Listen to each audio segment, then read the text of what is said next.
Pasa a vosotros, hermanos. El tema de hoy, intentaré acortarlo un poquito, dinamizarlo, para que podamos hacerlo, pero es un poquito complejo. Ojalá que Dios nos permita comprender el mensaje del tema que lleva por título La santidad en el camino de la salvación. Cuando era pequeño, yo recuerdo hace muchos años, quizás los de más tiempo en la iglesia recordarán un cantito que se basaba en el texto con el que vamos a iniciar la reflexión, y ese canto decía: sin santidad nadie verá al Señor. Sin santidad nadie verá al Señor, pero yo sé que le veré, y con su espíritu me santificaré. Pero yo sé que le veré, y con su espíritu me santificaré. Como cuatro nos hago. De niño, hermanos, a mí me pareció un cantito muy bonito.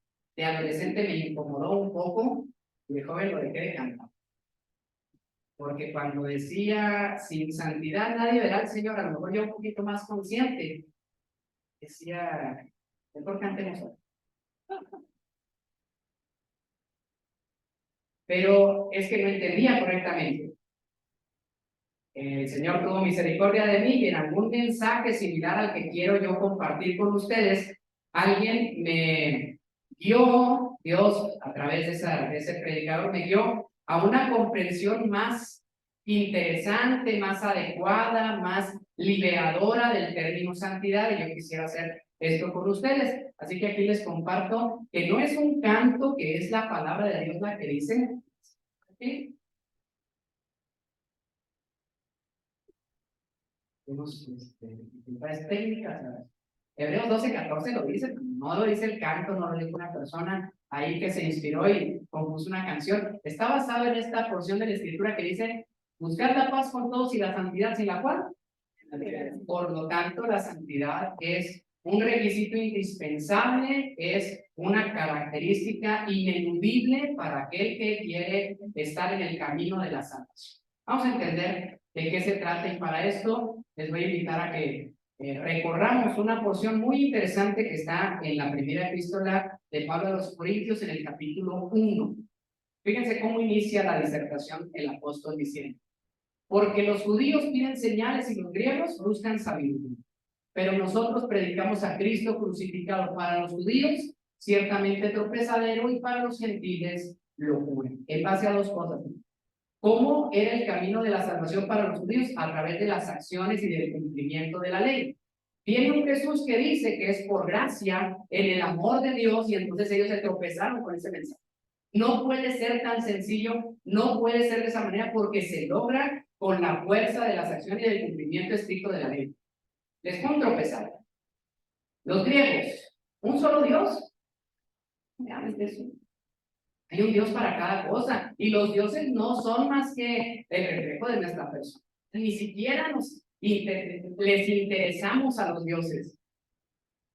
Que me hables de un Dios que se encarnó, por favor, no juegues. ¿Qué cuento me estás platicando? Se hizo un hombre y sufrió, y crucificado, ¿te salva? ¿Estás loco? Para los griegos, una locura. Pero nosotros predicamos a este Cristo crucificado. Mas para los llamados, verso 24, así judíos como griegos, contenenses, Cristo, poder de Dios y sabiduría de Dios, y decimos amén. Amén. Para muchos será tropezadero, para muchos será impedimento, para otros será locura, para nosotros los que creemos Jesús es poder de Dios y sabiduría de Dios. Porque el insensato de Dios es más sabio que los hombres, y lo débil de Dios es más fuerte que los hombres. Pues mirad, hermanos, vuestra vocación. Esto significa, volteese a ver, volteémonos a ver nosotros, los que hemos sido llamados esta vocación. Fíjense que dice: que no soy muchos sabios según la carne, ni muchos poderosos, ni muchos nobles. ¿Qué tendríamos aquí del grupo que sacar como un currículum para presumir? ¿Un doctor en ciencias aquí? ¿Un ministro de la Suprema Corte? ¿Algún político internacional?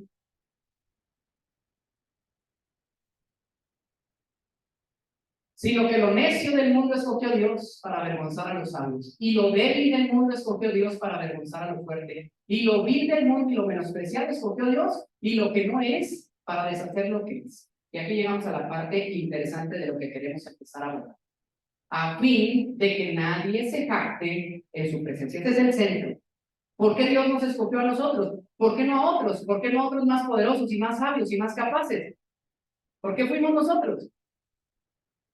Porque la sabiduría de Dios es más alta que cualquier cosa, porque así lo quiso Dios, para que lo necio del mundo pueda avergonzar, para lo que no es pueda avergonzar lo que es, para que nadie se jacte, para que nadie tenga de qué presumir, para que nadie diga, yo lo merezco.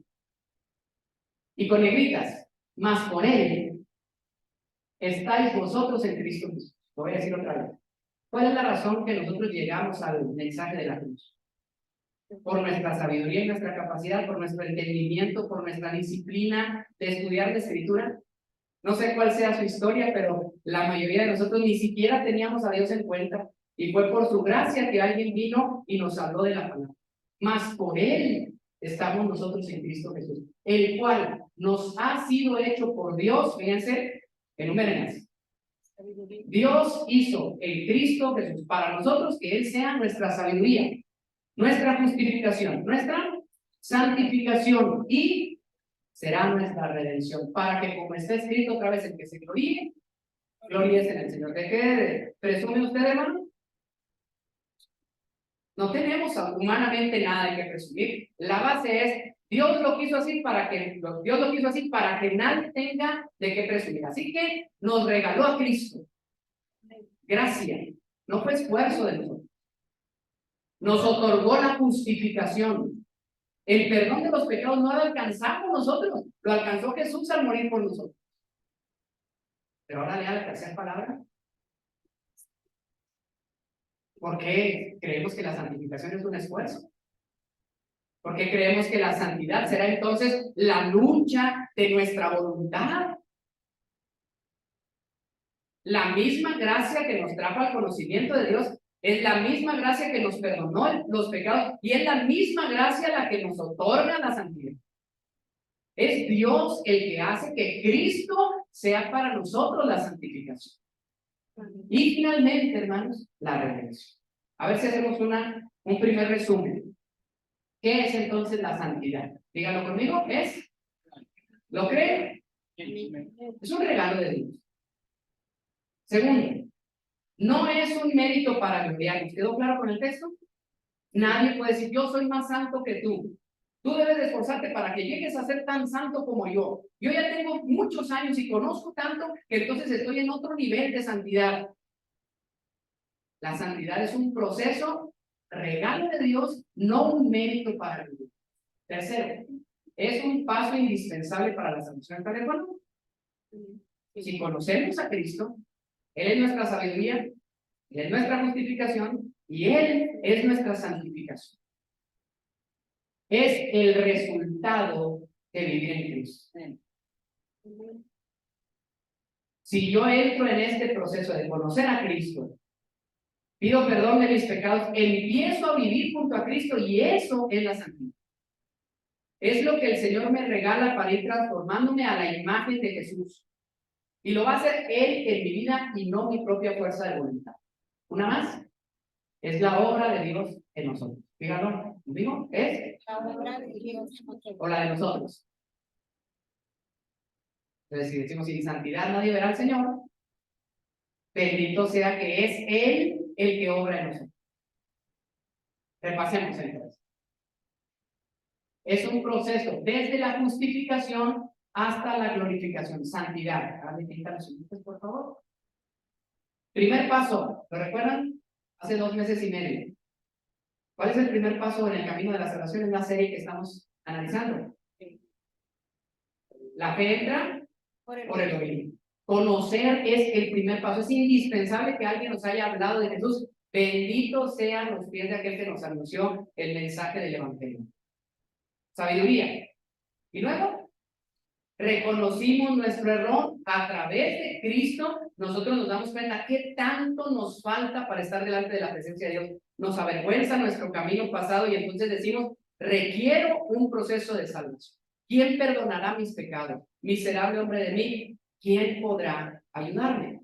Y entonces viene el mensaje de Jesús y de su cruz que me dice, te perdona el Señor por gracia.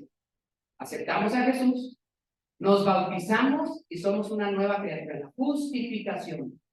Cuando al Señor, ahorita en la mañana decíamos, cuando al Señor le pudiera a alguien decir, oye, ¿y él por qué está ahí? Apúntese acusadoramente, si quiere, o apúnteme a mí que tiene toda la razón para levantar el dedo. ¿Por qué él? Y el Señor va a decir, porque él alcanzó salvación a través de Cristo Jesús. Él ha sido justificado. ¿Lo merece? No estamos hablando de merecimiento, estamos hablando del camino que Dios optó para que yo pudiera tener el perdón de los pecados, y ese es el sacrificio de Cristo en la cruz. Así que Él murió por mis pecados. Eso es lo que significa. La culpa de mi pecado ha sido pagada cuando Cristo derramó su sangre por mí. Su sacrificio ha traído a mi vida el perdón de los pecados. Y a partir de ese momento, nueva criatura, nacido para el Señor, empieza el proceso de la santificación, que va a terminar cuando Cristo venga. Porque el último paso de la salvación es cuando se oiga la señal de la trompeta, la voz de mando, con voz de arcángel, con trompeta de Dios descenderá del cielo, y los muertos en Cristo resucitarán primero, y los que estemos vivos seremos transformados para recibir al Señor en el aire, y así estaremos para siempre con el Señor. Y seremos semejantes a Él porque le veremos tal y cual es. Esa es la glorificación, vivir en gloria con el Padre. Así que, hermanos, ¿cuánto alguien puede decir, yo ya soy santo? ¿Lo puede decir ya? ¿Lo va a tener que seguir diciendo? Y hasta el último día de su vida podrá decir, el Señor sigue haciendo su obra en mi vida. No somos un producto terminado, somos un producto que inició en las aguas del bautismo, y el Señor seguirá haciendo, moldeando nuestra vida a la imagen de Jesús. Quizás nunca llegaremos al término perfección, que es el que nos confunde. Nosotros tenemos una idea del santo como un ser perfecto que no se equivoca, pero la palabra santidad es el apartarse para el servicio a Dios. ¿Y quién lo hace? Dios en su gracia, que nos va apartando para, como dijo de aquel hombre, detrás de la manada, ahí está, apártenlo, porque el instrumento escogido es para mí. Así que el Señor también escogió a Pablo y lo apartó. Entonces, ¿qué palabra podemos utilizar? Lo santificó para su vida. Consejos. Si ya entendimos lo que es el proceso de la santidad, el punto es que ¿cómo permitimos entonces esta obra de Dios en mi vida? Tengo algunos para ustedes, hermanos, basado en Proverbios 3. Apúntelo, por favor, para que lo vuelva a leer en casa y quizás saque muchas más cosas de las poquitas que yo les puedo compartir en esta tarde.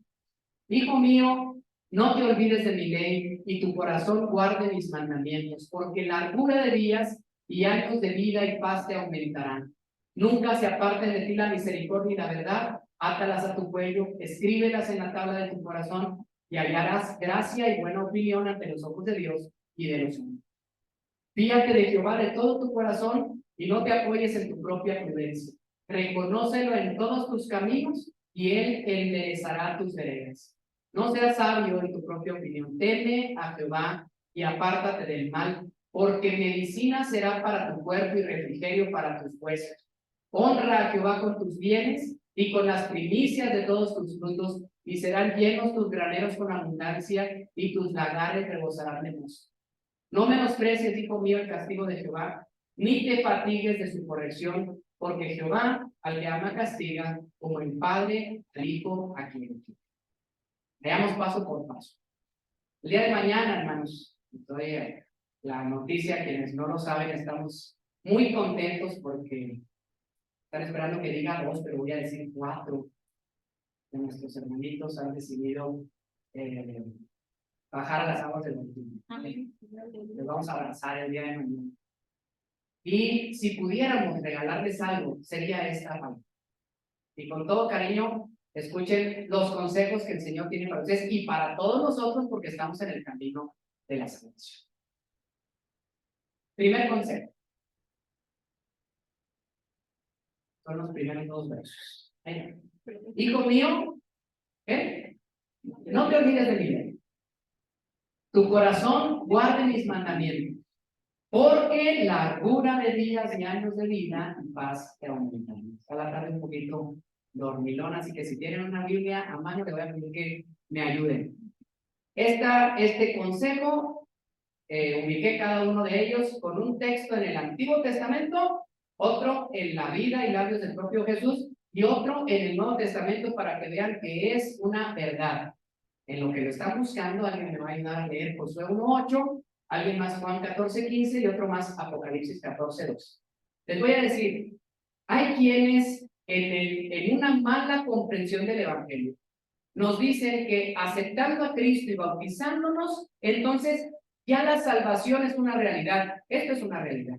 Pero el proceso de santidad es un proceso continuo. Y en este proceso de santificación, hijo mío, no te apartes de la ley. Cristo clavó la ley en la cruz, entonces nosotros ya no tenemos que cumplir la ley. No para salvación, pero sí como el camino más adecuado para parecernos a Jesús. La ley representa la pureza del Padre, la cual nosotros estamos buscando, la cual nosotros anhelamos. Ahora escuche cómo Dios se lo dijo a este gran siervo, a este líder en el Antiguo Testamento. ¿Qué le dice a Josué? Capítulo 1, verso 8.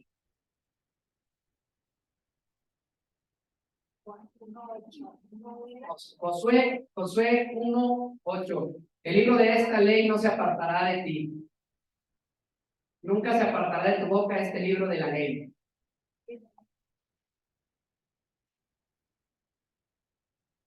De día y de noche meditarás en él para que guardes en hacer todo lo que en él está escrito.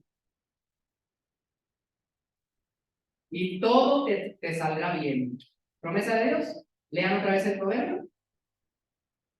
Que tu corazón guarde mis mandamientos. ¿Por qué? ¿Quieres que te vaya bien en la vida? Cumple la voluntad de Dios. Largura de día, años de vida y paz te aumentarán. Todo te saldrá bien, le dijo Dios a Josué. Pero antes le dijo que este libro de la ley esté en tu vida día y noche. Medita en él. ¿Qué le dijo Jesús en Juan 14:15 a sus discípulos? Si me aman, obedezcan mis mandamientos. Si me aman, guarden mis mandamientos. ¿Qué nos trajo el Señor? Su amor. Si decimos que le amamos, ahora tenemos que hacer lo que Él nos dice. La manera en la cual nosotros podemos demostrar amor al Señor, es decir, ¿qué es lo que yo tengo que hacer ahora? Y eso está en su palabra, eso está en sus mandamientos. Los mandamientos no quedan obsoletos, sino que se establecen como el camino de nuestra vida. Apocalipsis 14:2 es un verso futurista muy interesante y analicen cómo este hombre en visión, viendo la gloria, ve a aquellos que llegaron después a la meta del camino de la salvación y dice, estos son, dígalo a alguien, léalo en voz fuerte. Delante de él. Aquí está la paciencia. Los que están ahí, los que llegaron a la meta, aquí está la paciencia de aquellos que, dos características. Fíjense, curiosamente el orden los invierte para nuestra forma de pensar. Dice, los que guardan los mandamientos y la fe de Jesús. Fe sin obras es muerte. No podemos decir que creemos en Cristo si no hacemos su voluntad. Así que los mandamientos es la marca que nos guía, la señal de que nosotros estamos en el proceso de transformación. Segundo consejo. Nunca se aparten de ti la misericordia y la verdad. Átalas a tu cuello, escríbelas en la tabla de tu corazón y hallarás, ¿qué? Gracia y buena opinión ante los ojos de Dios. Antes de decir de los hombres, ¿eh? Me gusta mucho cómo dice eso. Segundo consejo, nunca se aparten de ti la misericordia y la verdad. Átalas a tu cuello, escríbelas en la tabla de tu corazón, y teniendo misericordia y verdad, hallarás gracia y buena opinión ante los ojos de Dios y también de los hombres. ¿Quieres que te vaya bien, hermano? No solamente atiende los mandamientos, ponlos en práctica, y el centro y la base, el río por donde fluye la voluntad de Dios, se llama misericordia y verdad. ¿Qué dice Miqueas 6:8? Pero va a ser difícil encontrar, algunas Biblias no tienen Miqueas, a ver si tan chiquito que se nos pierde, a ver si alguien encuentra. No, ya con la Biblia electrónica está más fácil.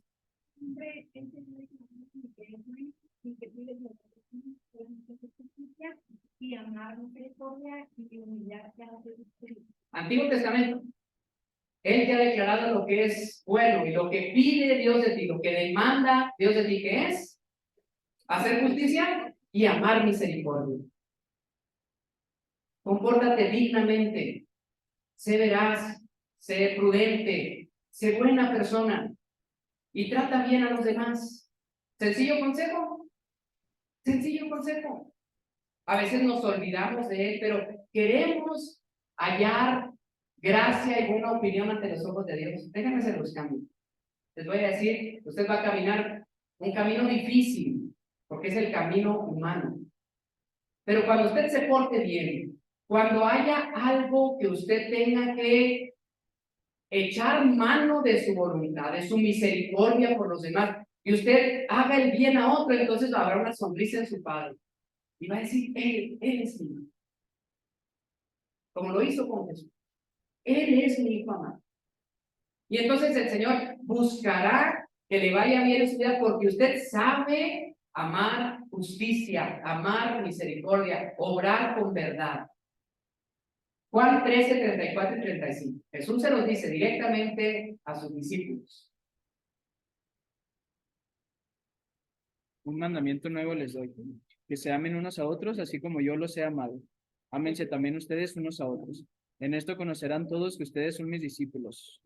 En que se aman los unos a los otros. En esto conocerán que son mis discípulos. Misericordia y verdad. Traducido, amen a sus semejantes. Y la siguiente porción en Gálatas 5:14 dice, seguramente le hemos escuchado muchas veces, se une al primer consejo. En esta sola palabra se cumple. Como dices. Toda la ley, todos los mandamientos que estarás meditando de día y de noche, se cumplen en una sola palabra. Llevado a la práctica, la lectura de la ley es amar a los demás con verdad y amando misericordia. Tercer consejo. Fíate de Jehová de todo tu corazón y no te apoyes en tu propia prudencia, que voy a decir 2 veces más. Si hay un consejo importante en esta lista, hermanos, es este. Confía tu vida a Dios. Confía en Dios y no confíes en tu propia prudencia. Analizamos su palabra, meditamos en ella de día y de noche. Tratamos bien a las personas y llegan momentos en los cuales la palabra no nos responde completamente o tácitamente o claramente en una disyuntiva de nuestra vida. Confía en Dios. Y lo voy a traducir más sencillamente, hermano. ¿Cómo puedo saber lo que Dios quiere? Pues estudia la palabra. Ponla en práctica con amor hacia los demás. Pero a veces eso no es suficiente. Y entonces voy a traducir este consejo como, ¿cómo puedo confiar en Dios a través de la oración? Cuando tú oras, mi hermano, cambiemos la idea de la oración. Cuando oramos, la mayoría de las veces, no dejamos de hablarle a Dios. Y la oración bíblica no es tratar de convencer a Dios de nada. Dios nos dice, antes de que tu petición esté en tus labios, el Señor la conoce toda. Paréntesis mío. No hables, amigo. Dios ya lo sabe. Guarda silencio. Escucha a Dios. Deja lo que Él te guíe. Y cuando oras, mi hermano, y hay una duda de lo que tienes que hacer, entonces la oración te va a dejar claro y entonces vas a poder ver a Dios en cada paso de tu vida y entonces vas a decir, esto es lo que tú quieres, Señor, déjamelo otra vez. Y entonces algo te mueve en tu corazón y vas a decir, de veras esto quieres, Señor, confío en ti. Pero yo pienso, pero yo creo, pero yo imagino, yo tengo la idea de que mejor es de esta manera. No confíes en tu propia prudencia. Pero yo soy muy listo. Pero yo sé las cosas, cómo deben funcionar. No confíes en ti.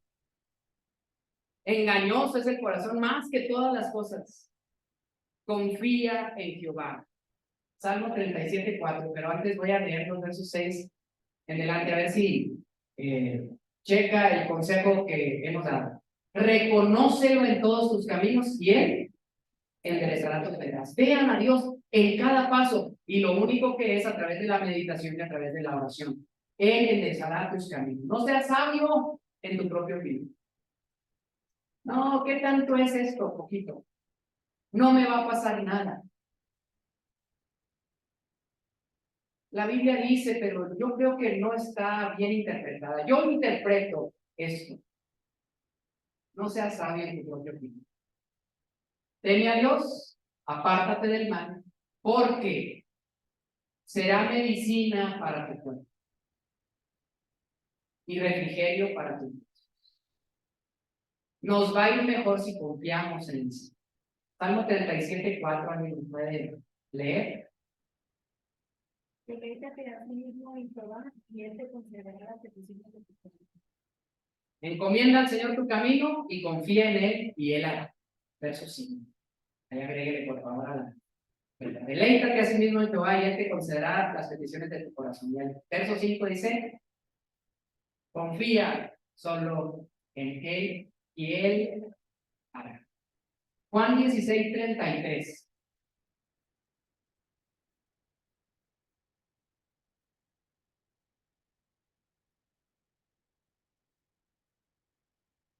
Estas cosas les he hablado para que en mí tengan paz. En el mundo tendrán aflicción, pero confíen, yo he vencido al mundo. Confíen, yo he vencido al mundo. Para que tengan paz. La manera de tener paz, hermanos, es confiar en el Señor. Es más fuerte que nosotros, es más sabio que nosotros. No confiemos en nuestra propia prudencia. Amparémonos en la grandeza, en el poder, en la sabiduría de Dios. Y entonces podemos confiar y estar tranquilos. Y no hay mayor bendición que una vida que se cimienta en la paz. Finalmente, 1 Juan 2:17.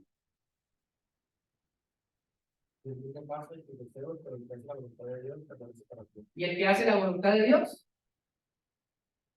El mundo pasa y sus deseos. No seas sabio en tu propia opinión. A veces el mundo es atractivo, a veces el mundo pone delante de nosotros muchas cosas que no son tentación. Confía en Dios. Porque el mundo pasa y sus deseos. Pero el que confía en el Señor permanece para siempre. Un consejo más. Honra a Jehová con tus bienes y con las primicias de todos tus frutos. Y serán llenos tus graneros con abundancia y tus lagares rebosarán de mosto. Es un tema que hemos coincidido de no tocar en este lugar. Nunca hablamos de él. Pero es un buen principio para el camino de la santidad. ¿Saben por qué, hermanos? Porque santidad es seguir a Dios como lo más importante de nuestra vida. Y desafortunadamente nos vemos envueltos en una dificultad en este mundo presente de el Dios de las riquezas, que siempre está a un lado y nosotros no sabemos cómo manejar. Y el amor al dinero es la raíz de todos los males. Así que quienes estamos en el camino de la santidad tenemos que voltear a ver también nuestros bienes materiales. Tenemos que ver el dinero. ¿Y qué dice aquí? Que en lugar de que se convierta en un Dios para nosotros, nosotros debemos de usar el dinero para servir a Dios. Honra a Jehová Con tus bienes. con tus bienes. A ver cómo lo dice Malaquías 3:10.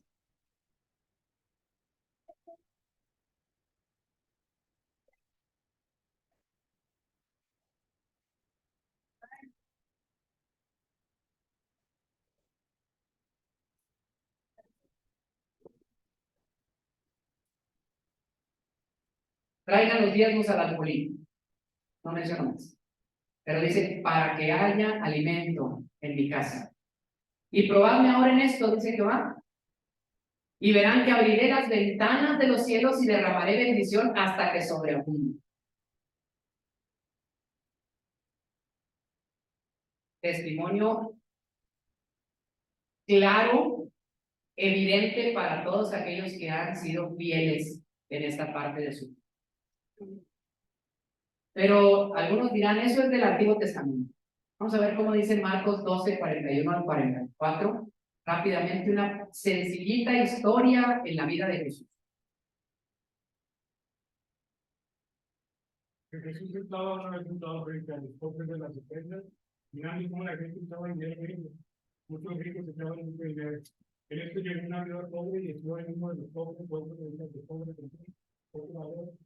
Entonces Jesús llamó a sus discípulos y les dijo: les aseguro que esta viuda pobre ha dado más que todos los otros que les han dinero en los pobres, pues todos lo dan de los que les sobran, pero ella de su pobreza ha dado todo lo que tenía para vivir.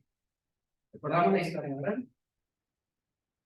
No explica por qué Jesús estaba ahí viendo gasofilacio. A lo mejor le llamaba la atención la actitud con la que llegaba la gente.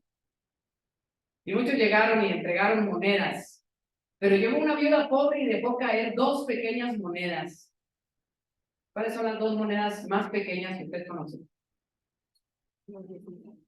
Los 10 centavos ya no existen, pero supongamos que echó 2 moneditas de cobre, sin valor prácticamente. Y entonces Jesús explota de alegría y la pone de ejemplo. Porque no significa si das mucho o das poco.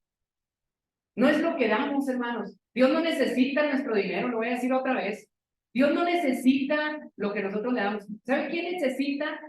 Nosotros necesitamos honrar a Dios con nuestros bienes para poder decirle en la práctica que Él es lo más importante en nuestra vida.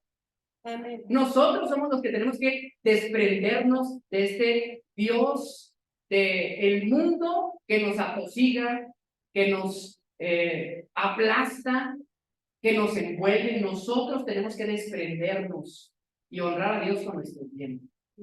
Y cuando Jesús ve a esta viuda desprenderse de todo, dice, esta es la que dio más. Porque todos dieron de lo que les sobraba. Pero esta dio todo lo que tenía. Honra al Señor con tus bienes. Y serán llenos tus graneros con abundancia y tus lagares rebosarán de luz. Una más, 2 Corintios 9:7.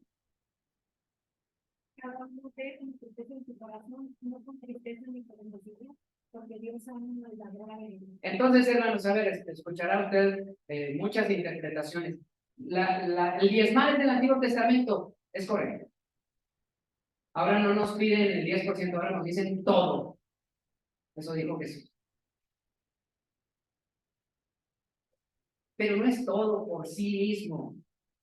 Es todo por una actitud del corazón. Cada quien dé lo que quiera dar. Usted dé lo que quiera dar. Aquí no se le va a exigir nada. Y Dios no le pide nada porque Dios no necesita nada de usted. Creo que ya es la 4ª vez que lo digo. Quinta, Dios no necesita nuestro dinero. Dé como propuso en su corazón. No con tristeza, no por necesidad, sino porque Dios ama al dador alegre. De aquí o al necesitado o donde usted necesite, sea desprendido porque puede honrar a Dios también con sus bienes. Un consejo último. No menosprecies, hijo mío, el castigo de Jehová, ni te fatigues de su corrección, porque Jehová al que ama castiga como el padre al hijo a quien. Si un hijo fue corregido duramente, si a una persona en la Biblia le fue mal en su vida, fue Job. Vean qué dice Job en el capítulo 5, verso 17.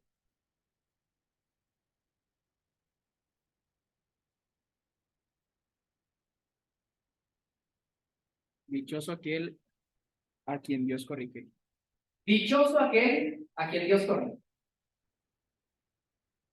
Déjenme abrir el paréntesis. ¿Y por qué? Este es un consejo en el camino de la santidad. Hermanos, hoy se vende un evangelio equivocado, una forma de desvirtuarlo, es decir, que aquel que viene a Dios todo le sale bien. No es el mensaje de la Biblia. El unigénito, el verdadero, el único, llevó su cuerpo al camino de la cruz. Y él sufrió. ¿Por qué nosotros pensaríamos que si Dios nos adopta como hijos, todo nos saldrá bien, todo nos irá bien y no habrá ningún momento difícil en nuestra vida? Si queremos parecernos al Señor, si queremos decir que Jesús es nuestro Maestro, entonces no menosprecies la corrección. Bienaventurado el día que el Señor te corrige. Te has portado mal y tu vida empieza a ir mal, entonces dobla tus rodillas y dile: Señor, perdón, me equivoqué. Gracias. Porque el Señor al que ama, corrige. Mateo 4:1.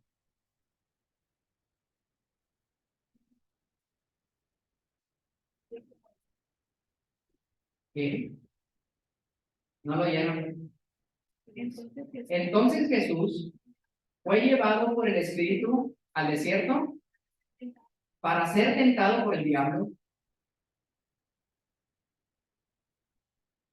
Bienaventurado él, porque Dios le permite tener un momento de prueba.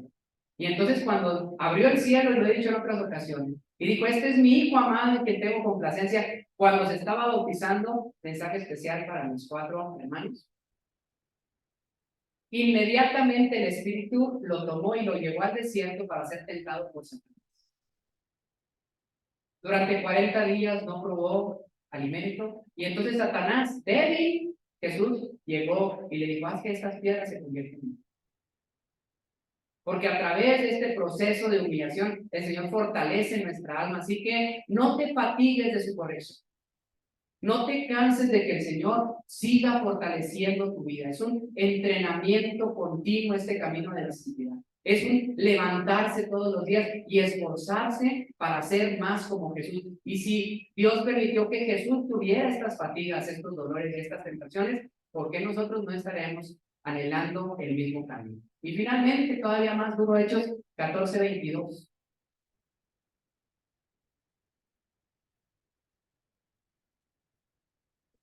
Ya no estamos de los discípulos exhortándolos a que permanecieran en la fe, diciéndoles: es necesario que a través de muchas tribulaciones entremos en el reino de Dios. Es necesario que a través de muchas tribulaciones entremos al reino de Dios. Es necesario que a través de muchas tribulaciones entremos al reino de Dios. Podría haber cortado los consejos en el verso anterior, o todavía en el otro. Me había intentado hacerlo, pero creo que es muy importante llegar a esto y hacemos un resumen ya casi para terminar. Conclusión, hermanos: la santidad es obra de gracia de Dios en nuestra vida. Amén. Amén. Nosotros debemos permitir a su Espíritu actuar. Es la obra de Dios en nuestra vida. Por eso, en el bautismo hay perdón de nuestros pecados y recibirán el don del Espíritu Santo. Ahora, ¿cómo dejamos que el Espíritu Santo obre en nuestra vida? Meditando en su palabra, poniendo en práctica el amor, confiando en Él, honrándolo con lo que tenemos y siendo dóciles en su corrección. No es un fin en sí misma la santidad. La santidad es el camino. No llegamos. Disfrutemos la ruta. Disfrutemos este proceso que Dios va obrando en nuestra vida. Y entonces podremos amar más. Y si nos equivocamos, recibiremos corrección. Y entonces empiezo a servirle a Dios de una y otra manera, con mis bienes, con lo que soy, con mi verdad, con mi misericordia, con la palabra que medito, con la oración que me confirma. Y camino, y vuelvo a caminar, y fortalezco mis pies, y en este camino el Señor nos encontrará. Ya sea cuando termine nuestra vida o cuando Cristo regrese. a lo cual decimos, amén, así sea, del Señor Jesús. Santidad es ser apartados. No apartarnos nosotros. Es que Dios nos aparta. Es la obra de Dios.